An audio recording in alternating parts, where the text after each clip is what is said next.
Bookspot. I'm Earl Weinberg. This time we will continue our reading of Have Spacesuit Will Travel by Robert Heinlein.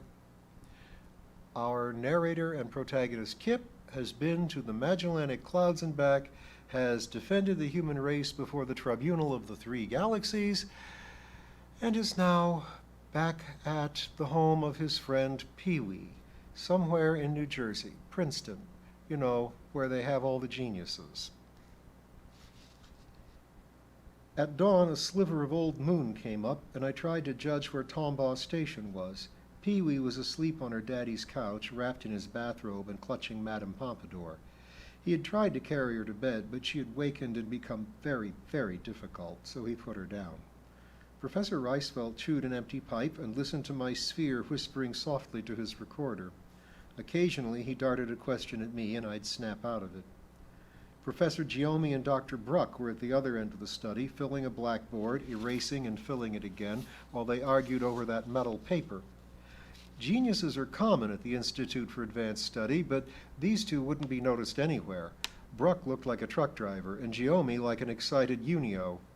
They both had that "okay, I get you" that Professor Reisfeld had. They were excited, but Dr. Bruck showed it only by a tick in his face, which Pee-wee's daddy told me was a guarantee of nervous breakdowns. Not for Bruck, for other physicists. 2 mornings later, we were still there. Professor Reisfeld had shaved, the others hadn't. I napped, and once I took a shower. Pee-wee's daddy listened to recordings. He was now replaying Pee-wee's tape. Now and then Bruck and Giomi called him over, Giomi almost hysterical and Bruck stolid. Professor Reisfeld always asked a question or two, nodded, and came back to his chair. I don't think he could work that math, but he could soak up results and fit them with other pieces. I wanted to go home once they were through with me, but Professor Reisfeld said please stay. The Secretary General of the Federated Free Nations was coming. I stayed.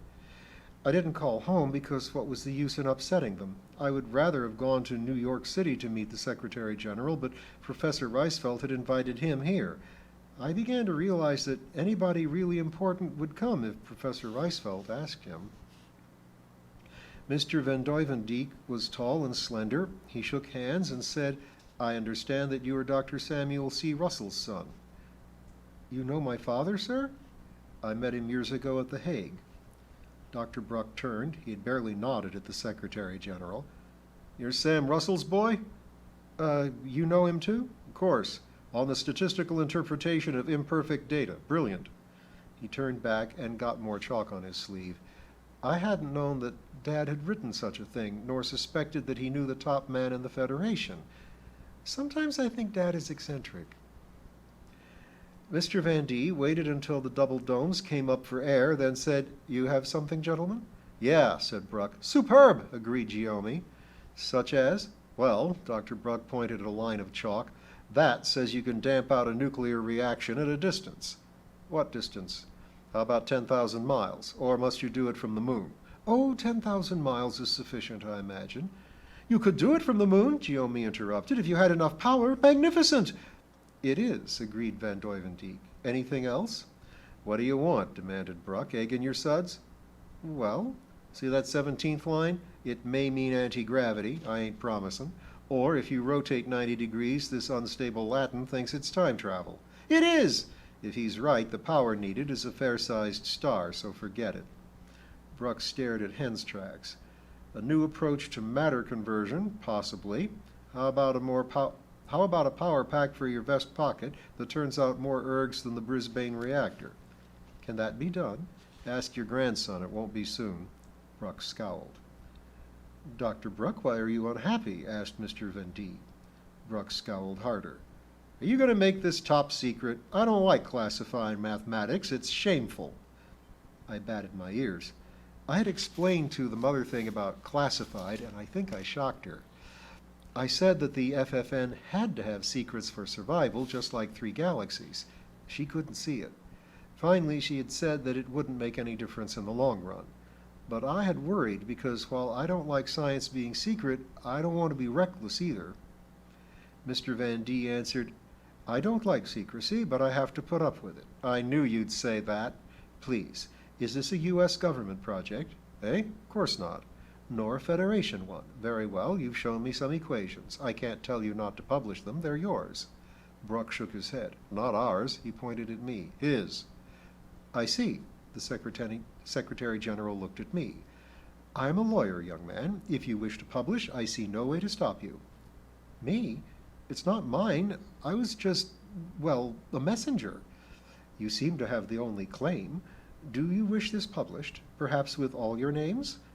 I got the impression he wanted it published. Well, sure, but the third name shouldn't be mine. It should be... I hesitated. You can't put a birdsong down as author. Make it Dr. M. Thing. Who is he? She's a vegan, but we could pretend it's a Chinese name. The Secretary General stayed on, asking questions, listening to tapes. Then he made a phone call. To the moon. I knew it could be done. I never expected to see it. Van Duivendieck here. Yes, the Secretary General. Get the Commanding General. Jim? This connection is terrible. Jim, you sometimes order practice maneuvers. My call is unofficial, but you might check a valley. He turned to me. I answered quickly. A valley just past the mountains east of Tombaugh Station. I haven't consulted the Security Council. This is between friends. But if you go into that valley, I very strongly suggest that it be done in force with all weapons. It may have snakes in it. The snakes will be camouflaged. Call it a hunch. Yes, the kids are fine, and so is Beatrix. I'll phone Mary and tell her I talked with you. The Secretary General wanted my address. I couldn't say when I would be home because I didn't know how I would get there. I meant to hitchhike, but didn't say so. Mr. Van D's eyebrows went up. I think we owe you a ride home, eh, Professor? That would not be overdoing it. Russell, I heard on your tape that you plan to study engineering with a view to space. Yes, sir. Yes, Mr. Secretary. Have you considered studying law? Many young engineers want to go to space, not many lawyers. But the law goes everywhere. A man skilled in space law and metal law would be in a strong position. Why not both? Suggested Pee-wee's daddy. I deplore this modern over-specialization. That's an idea, agreed Mr. Van Duivendieck. He could then write his own terms. I was about to say I should stick to electronics when suddenly I knew what I wanted to do.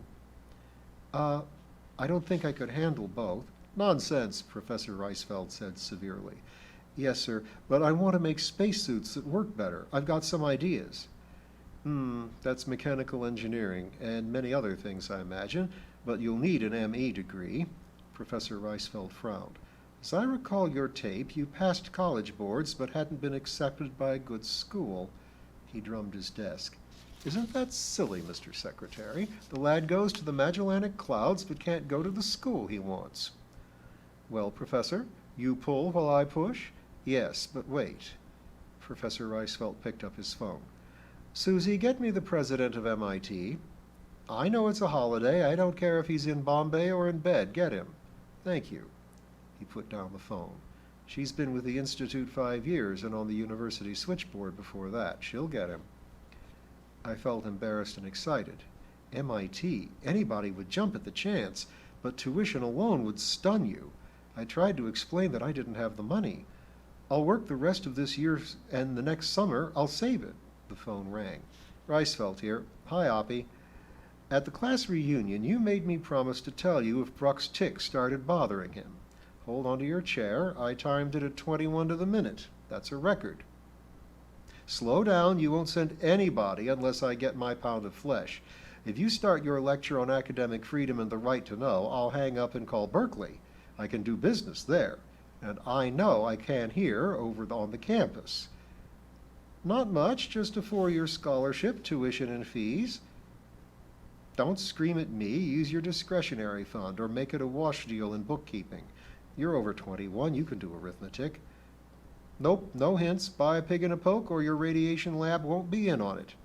Did I say radiation lab? I meant the entire physical science department. You can flee to South America. Don't let me sway you. What? I'm an embezzler, too. Hold it. Professor Reisfeld said to me, you applied for MIT? Well, yes, sir, but he's in your application files, Clifford C. Russell. Send the letter to his home and have the head of your team fetch my copy. Oh, a broad team, headed by a mathematical physicist, Farley probably, he's got imagination. This is the biggest thing since the apple conked Sir Isaac.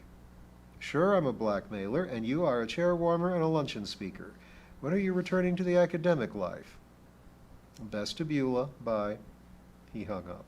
That's settled, Kip. The one thing that confuses me is why those worm-faced monsters wanted me. I didn't know how to say it. He had told me only the day before that he had been correlating odd data, unidentified sightings, unexpected opposition to space travel, many things that did not fit. Such a man is likely to get answers and be listened to. If he had a weakness, it was modesty, which he had not passed on to Pee-wee. If I told him that invaders from outer space had grown nervous over his intellectual curiosity, he would have pooh-poohed it. So I said, "They never told us, sir, but they thought you were important enough to grab." Mr. Van Duivendieck stood up. "Kurt, I won't waste time listening to nonsense. Russell, I'm glad your schooling is arranged. If you need, call me." When he was gone, I tried to thank Professor Reisfeld. "I meant to pay my way, sir. I would have earned the money before school opens again. In less than 3 weeks. Come now, Kip. I mean the rest of this year, and waste a year? No. But I looked past his head at green leaves in their garden. "Professor, what date is it?" "Why, Labor Day, of course." "Forthwith to the space-time whence they came." Professor Reisfeld flipped water in my face. "Feeling better?" I guess so. We were gone for weeks." "Kip, you've been through too much to let this shake you. You can talk it over with the Stratosphere twins," he gestured at Geomi and Bruck, "but you won't understand it. At least, I didn't.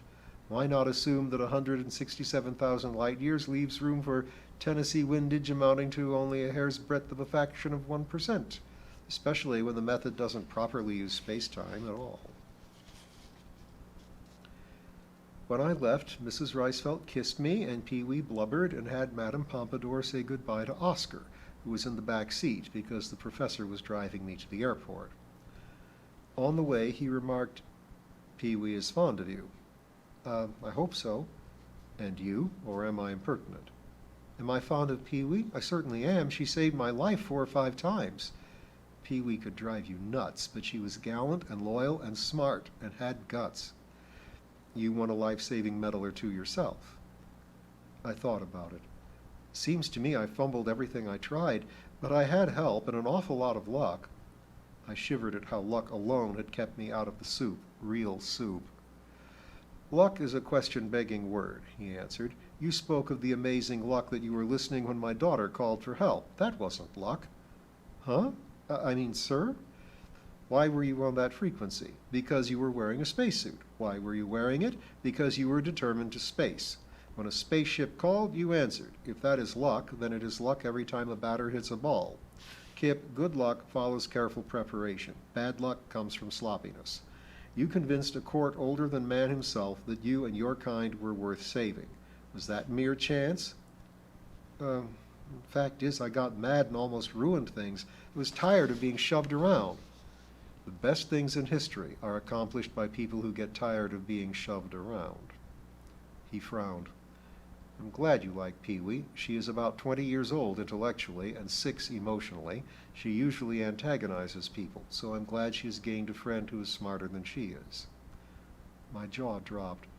"But Professor, Pee-wee's much smarter than I am. She runs me ragged." He glanced at me. "She's run me ragged for years, and I'm not stupid. Don't downgrade yourself, Kip." "It's the truth." "So, the greatest mathematical psychologist of our time, a man who always wrote his own ticket even to retiring when it suited him, very difficult when a man is in demand, this man married his star pupil. I doubt if their offspring is less bright than my own child." I had to untangle this to realize that he meant me. Then I didn't know what to say. How many kids really know their parents? Apparently I didn't. He went on, "Pee-wee is a handful, even for me. Here's the airport. When you return for school, please plan on visiting us. Thanksgiving, too, if you will. No doubt you'll go home for Christmas." Thank you, sir. I'll be back." "Good." About Pee-wee. If she gets too difficult, well, You've got that beacon. The mother thing can handle her. That's a thought. Pee-wee tries to get around her, but she never does. Oh, I almost forgot. Whom may I tell? Not about Pee-wee, about the whole thing. Isn't that obvious? Sir? Tell anybody anything. You won't very often. Almost no one will believe you. I rode home in a courier jet. Those things go fast. Professor Reisfeld had insisted on lending me $10 when he found out that I only had $1.67, so I got a haircut at the bus station and bought 2 tickets to Centerville to keep Oscar out of the luggage compartment. He might have been damaged. The best thing about that scholarship was that now I needn't ever sell him, not that I would. Centerville looked mighty good, with elms overhead to the chuck holes underfoot. The driver stopped near our house because of Oscar. He's clumsy to carry.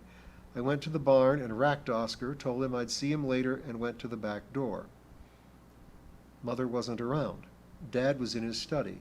He looked up from reading. Hi, Kip. Hi, Dad. Nice trip?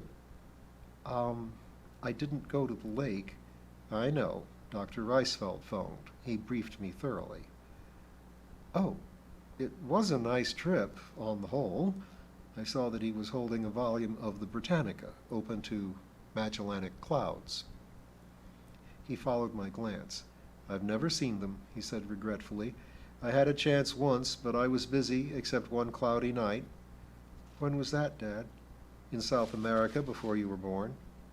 I didn't know you had been there. It was a cloak-and-daggerish government job, not one to talk about. Are they beautiful? Not exactly. I got another volume, turned to nebulae, and found the great nebula of Andromeda. Here is beauty. That's the way we look. Dad sighed. It must be lovely. It is. I'll tell you all about it. I've got a tape, too. No hurry. You've had quite a trip. 333,000 light years. Is that right? Oh, no, just half that. I meant the round trip. Oh, but we didn't come back the same way. Eh? I don't know how to put it, but in these ships, if you make a jump, any jump, the short way back is the long way round. You go straight ahead until you're back where you started. Well, not straight, since space is curved, but as straight as can be. That returns everything to zero. A cosmic great circle? That's the idea, all the way around in a straight line. He frowned thoughtfully. Kip, how far is it around the universe, the redshift limit? I hesitated. Dad, I asked, but the answer didn't mean anything. The mother thing had said, how can there be distance when there is nothing? It's not a distance, it's more of a condition. I didn't travel it, I just went. You don't go through, you slide past. Dad looked pensive. I should know not to ask a mathematical question in words. I was about to suggest that Dr. Bruck could help when Mother sang out, Hello, my darlings. For a split second, I thought I was hearing the mother thing. She kissed Dad, she kissed me. I'm glad you're home, dear. I turned to Dad. She knows. Yes, Mother agreed in a warm, indulgent tone, and I don't mind where my big boy goes as long as he comes home safely. I know you'll go as far as you want to. She patted my cheek, and I'll always be proud of you. Myself, I've just been down to the corner for another chop. Next morning was Tuesday. I went to work early. As I expected, the fountain was a mess. I put on my white jacket and got cracking. Mr. Charton was on the phone, hung up and came over. Nice trip, Kip? Very nice, Mr. Charton. Kip, there's something I've been meaning to say. Are you still anxious to go to the moon? I was startled. Then I decided he couldn't know. Well, I hadn't seen the moon hardly, but I was still eager, though not as much in a hurry. Yes, sir, but I'm going to college first. That's what I meant. Well, I have no children. If you need money, say so. He'd hinted at pharmacy school, but never this. And only last night Dad had told me he had bought an education policy for me the day I was born. He had been waiting to see what I would do on my own. Gee, Mr. Charton, that's mighty nice of you. I approve of you wanting an education. I've got things lined up, sir, but I might need a loan someday. Or not a loan. Let me know. He bustled away, plainly fussed. I worked in a warm glow, sometimes touching the happy thing tucked away in a pocket. Last night I had let Mother and Dad put it to their foreheads. Mother had cried. Dad said solemnly, "I begin to understand, Kip." I decided to let Mr. Charton try it when I could work around to it. I got the fountain shining and checked the air conditioner. It was okay. About mid-afternoon, Ace Quiggle came in, plunked himself down. "Hi, space pirate. What do you hear from the galactic overlords? Yuck, yuck, yuck." Well, what would he have said to a straight answer? I touched the happy thing and said, "What'll it be, Ace?" "My usual, of course, and snap it up." "A chocolate malt?" "You know that. Look alive, Junior. Wake up and get hep to the world around you." "Sure thing, Ace." There is no use fretting about Ace. His world was as narrow as the hole between his ears, no deeper than his own hog wallow. 2 girls came in. I served them cokes while Ace's malt was in the mixer. He leered at them. "Ladies, do you know Commander Comet here?" One of them tittered. Ace smirked and went on. "I'm his manager. You want heroing done? See me. Commander, I've been thinking about that ad you're going to run." "Huh?" "Keep your ears open. Have spacesuit, will travel. That doesn't say enough. To make money out of that silly clown suit, we have to have oomph. So we say, bug-eyed monsters exterminated, world saving a specialty, rates on request, right?" I shook my head. "No, Ace." "What's the matter with you? No head for business?" "Let's stick to the facts. I don't charge for world saving. I don't do it to order. It just happens." The end.